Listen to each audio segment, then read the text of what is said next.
যদি কেউ নামাজ না পড়ে তার হুকুম কি?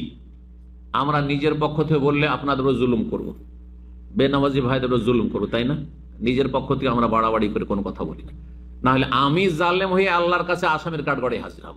আমি যেই কথাগুলি বলবো, দলিল বলবো, যাতে আল্লাহর কথা অথবা রাসূলুল্লাহ সাল্লাল্লাহু আলাইহি ওয়াসাল্লামের কথা, সাহাবায়ে কেরামদের ইজমা ঐক্যমতের কথা। তিরমিজির 2546 নম্বর হাদিস, আব্দুল্লাহ বিন শাকিক আল ওকাইলি প্রখ্যাত তাবেঈ, তিনি বলছেন, কানা আসহাবু মুহাম্মাদিন সাল্লাল্লাহু আলাইহি ওয়া সাল্লাম ইয়ারাউনা শাইআম মিনাল আমালি তারকুহু কুফরুন গায়রা সালাহ। মুহাম্মদ সাল্লাল্লাহু আলাইহি ওয়াসাল্লামের সাথী সঙ্গীগণ, সাহাবায়ে কেরামগণ সম্পর্কে বলছেন তিনি, লা ইয়ারাউনা শাইআম মিনাল আমালি তারকুহু কুফরুন গায়রা সালাহ, কোন আমল পরিত্যাগ করাকে কুফরি তারা মনে করতেন না। কেউ চুরি করলো, চোরকেও কাফের বলতেন না, আর ডাকাতকেও কাফের বলতেন না, তারপরে কেউ যদি সুদ খোরায় তাকেও কাফের মনে করতেন না, কেউ যদি আপনার যাকাত না দেয়, অস্বীকার না করে, রোজা না রাখে ফাসেক বলতেন, কিন্তু কাফের বলতেন না। জি, ওমরা করেন না, কাউকে বলতেন না যে কাফের। হ্যাঁ, কিন্তু গায়রাস সালাহ, সালাত ছাড়া কোনো আমলের ক্ষেত্রে কুফরি বলতেন না।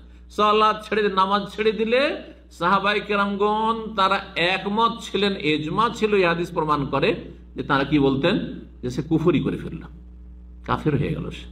হাদিস সহিহ আগেরটিও। আব্দুল্লাহ বিন বুরাইদা, তার পিতা বুরাইদা ইবনুল হুসাইব রাদিয়াল্লাহু তাআলা আনহু থেকে বর্ণনা করেছেন, তিনি বলছেন, কালা রাসূলুল্লাহ বলেছেন, ইন্নাল আহদাল্লাযী বাইনানা ওয়া বাইনাহুমুস সালাহ, আমাদের মাঝে আর তাদের মাঝে, মানে অমুসলিমদের মাঝে চুক্তি হবে, যদি ইসলাম কবুল করতে চায়, কেউ কালেমা পড়তে আসছে, চুক্তি হবে আসসালাত, নামাজের। কেউ যদি আমাদের কাছে কালেমা পড়তে আসে যে আমি মুসলমান হব, তাহলে তাকে আমার চুক্তি, আমার উপর ফরজ, এই হাদিসের আলোকে বলবে 5 ওয়াক্ত নামাজ পড়তে হবে। যদি বলে ওইটা পারবো না, আপনি নিয়ে নেন, মাসে 500 রিয়াল নিয়ে নেন, কিন্তু নামাজ পড়তে পারবো না, বলছে মা আসসালাম, যাও, বিদায় যাও, তোমার ইসলাম কবুল না। কথা বোঝা গেছে? ইন্নাল আহদাল্লাযী বাইনানা ওয়া বাইনাহু, আমাদের মাঝে এবং অমুসলিম মাঝে চুক্তি হবে ইসলামে দীক্ষিত হতে চাইলে, আসসালাত, নামাজের 5 ওয়াক্ত নামাজ পড়ে। নামাজ মানে 5 ওয়াক্ত নামাজ, নফল নামাজ না, সুন্নত নামাজ না, কিচ্ছু না, ফরজ। কত রাকাত? মাত্র 17 রাকাত।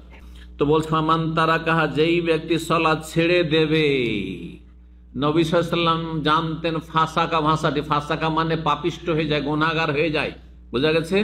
আসা মানে নাফরমান হয়ে যায়, অন্য ক্ষেত্রে ব্যবহার করেছেন, কিন্তু এখানে বলছেন ফাকাদ কাফারা, সে কাফের হয়ে গেল। কি হয়ে গেল? আল্লাহু আকবার, কাফের হয়ে গেল। আমি বলছি, কে বলছেন?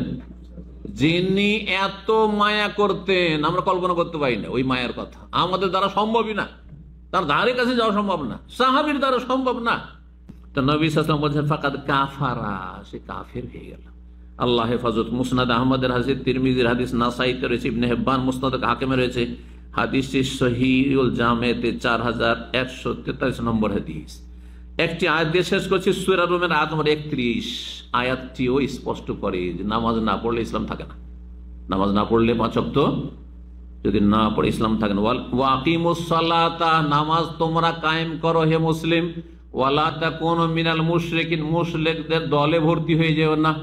ওয়ালা তাকুনু মিনাল মুশরিকিন, মুশরিকদের অন্তর্ভুক্ত, মিনাল তাদের মধ্যেকার হয়ে যেও না। নামাজ পড়লে মুসলিম, আর যদি নামাজ না পড়ো তো মুশরিকদের দলভুক্ত হয়ে তাদের সাথে হাসর হবে।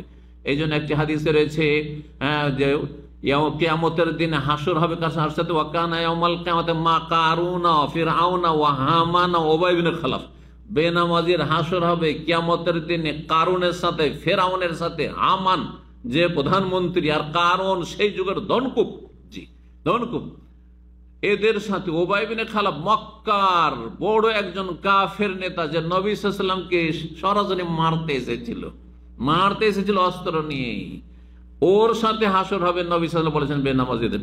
আল্লাহ বুঝার তৌফিক দান করুন। আবার স্মরণ করিয়ে দিচ্ছি, ওয়ালা তামুতুন্না ইল্লা ওয়া আনতুম মুসলিমুন, আপনারা মুসলিম না হয়ে মরবেন না। আর মুসলিম হয়ে থাকতে হয়, মাজারেও যাবেন না, দরগাতে যাবেন না, দুর্গাতে যাবেন না, পীরকেও সেজদা করে, জিন্দাকেও সেজদা করে, মুর্দাকেও সেজদা করবেন না, একমাত্র আল্লাহকে সেজদা করে 5 ওয়াক্ত নামাজের মাধ্যমে আল্লাহ যেন কবুল করেন, ইসলামকে রক্ষা করার তৌফিক দান করেন, ঈমানকে রক্ষা করার তৌফিক দান করেন। আল্লাহ রাব্বুল আলামিন নেক আমল যেন কবুল করেন, গুনাহ খাতা অতীতে যা হয়েছে আল্লাহ মাফ করেন।